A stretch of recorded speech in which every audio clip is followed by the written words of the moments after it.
Okey, baik.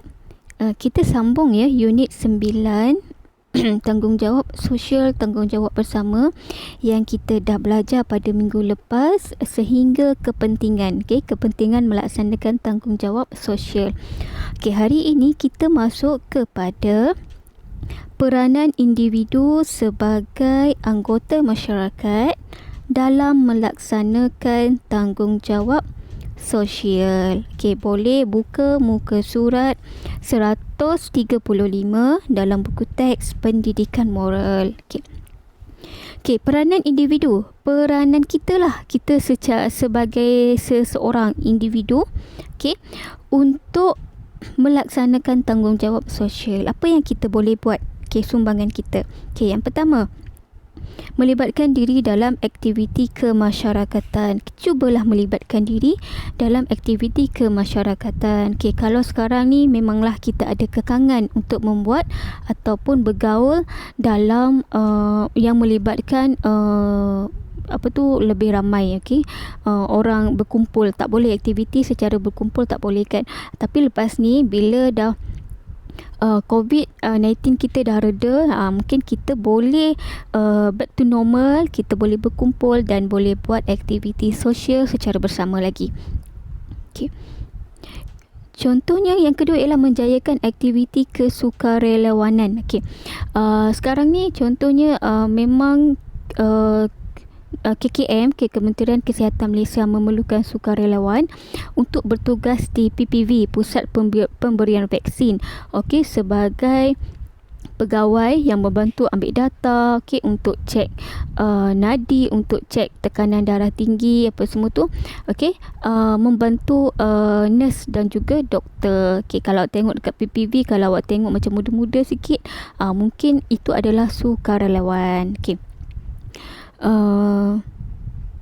Yang ketiga ialah menyokong usaha pihak berkuasa. Pihak berkuasa, pelbagai pihak. Okey, pelbagai pihak, contohnya pihak kerajaan ataupun pihak NGO. Okey, sokong usaha menandakan awak suka, okey, suka dengan aktiviti-aktiviti kemasyarakatan. Seterusnya ialah memberikan sumbangan masa dan tenaga. Okay, contoh kalaulah umur macam awak ni, contoh suka aktiviti sukarela yang awak boleh buat, contohnya berkhidmat di rumah orang tua. Okey, rumah orang tua pun sebenarnya walaupun dia dah ada cukup dia punya pekerja dia, tapi kita boleh tolong, okey, sebab bantuan kita sangat diperlukan. Okey, contohnya kita basuh pakaian kan, bila orang tua dia tak mampu nak uruskan diri dia 100%, okey, boleh tolong suapkan makanan, okey, boleh tolong bawa dia jalan-jalan, ambil angin dekat luar. Okey, tapi di sekitar rumah tu lah, bukannya bawa sehingga keluar rumah tu, tak boleh, itu salah pula kan. Okey.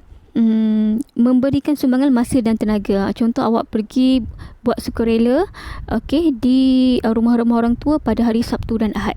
Okey, menggunakan masa awak yang sepatutnya awak berehat, tapi awak gunakan masa dan juga tenaga awak, okey, untuk tolong, untuk bantu warga emas, okey, di rumah orang tua itu uruskan diri mereka.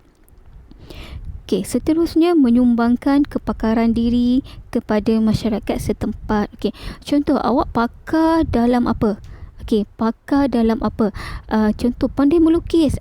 Pandai melukis. Bila pandai melukis, awak boleh buat mural kan? Buat mural kat dinding-dinding bangunan-bangunan. Okey, supaya dapat memberikan suasana yang lebih cantik, okey, suasana yang lebih menarik, okey, untuk awak lalulah siapa-siapa yang lalu dekat kawasan itu. Okey.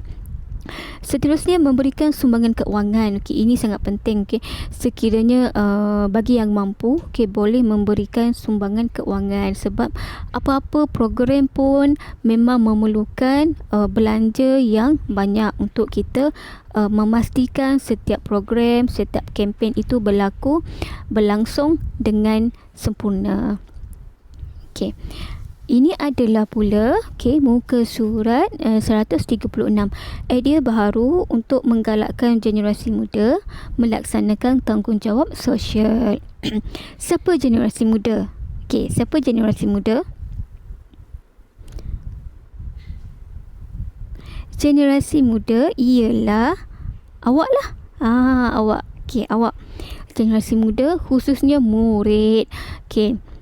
Contoh dia, idea baru yang pertama ialah pemberian markah merit kepada generasi muda khususnya murid yang menyertai aktiviti anjuran badan bukan kerajaan.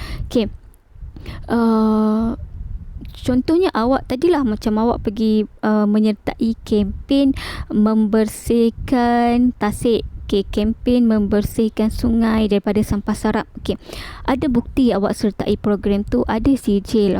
Bawa ke sekolah, tunjuk pada cikgu dan cikgu akan isi markah awak dalam extra co-curriculum dalam PAJSK supaya awak dapat markah ekstra. Nanti semua markah tu akan dikumpulkan sehingga awak SPM, dan nanti SPM itulah akan memberi kesan kepada awak. Markah koko tu sangat membantu awak untuk mendapat tempat di IPTA. Idea yang kedua ialah penganugerahan ikon khidmat sosial kepada generasi muda yang banyak memberikan sumbangan kepada masyarakat. Beri anugerah kepada generasi muda yang beri sumbangan kepada masyarakat. Contoh tadi saya bagi contoh yang sama je. Awak satu kelas pendidikan moral tingkatan 3 SMK Ungku Aziz semua pergi menyertai program kempen membersihkan sungai. Yang kotor dengan sampah sarap, kotor dengan bahan-bahan yang boleh menyebabkan hidupan sungai itu terancam. Kemudian awak dapat sijil. Sijil ini diberikan dianugerahkan kepada siapa? Shum Yung Ting contoh.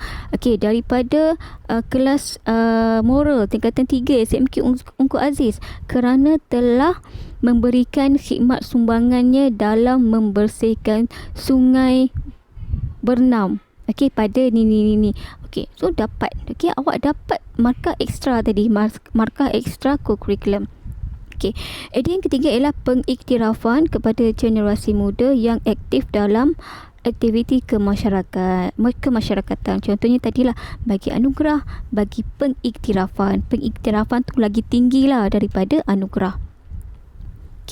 So kesimpulan daripada unit ini, penglibatan generasi muda dalam melaksanakan tanggungjawab sosial membantu melahirkan masyarakat yang harmoni dan sejahtera.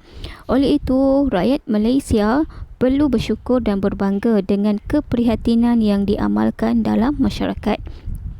Nilai kerajinan dan bertanggungjawab patut diamalkan dalam melaksanakan tanggungjawab sosial.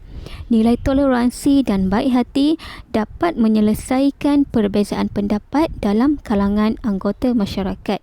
Nilai kerjasama harus dipraktikkan oleh setiap individu bagi menjayakan tanggungjawab sosial.